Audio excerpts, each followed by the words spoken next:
start the core down. This is the spur. This is where they cut back last year's growth to let this new growth come out.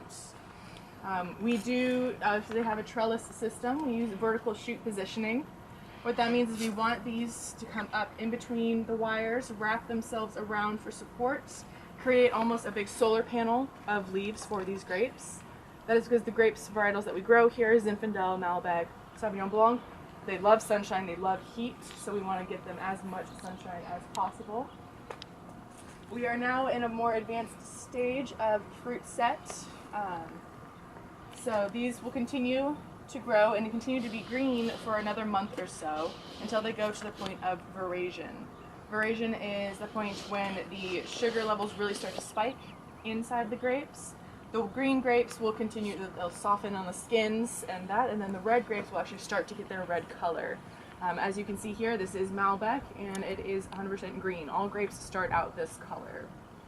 Once it starts going through the point of veraison, that's when we start actually monitoring the sugar levels in the grapes. We measure that with degree of Brix.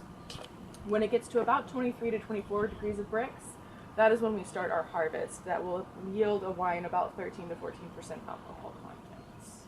Do they start out flowers like most? Mm-hmm. So you can kind of see here a few flowers that are left. Some are still on. So the stages is we start with bud break. That is when this new growth will start. It looks almost kind of like popcorn kernels coming out of the old growth. It then goes into bloom, which is this cute little, tiny little white flowers. And then we get into fruit set. As you can see, they actually pulled off a bunch of leaves here because these ones that were underneath are not as developed as these ones that got more sunshine. So a lot of times, once or twice in the growing season, they'll come through and thin out the leaves just to make sure that all the grapes get even sunshine, so they ripen at the same time. So when we harvest, we'll have them all around the same degree of Brix for a nice, well-balanced wine. So did they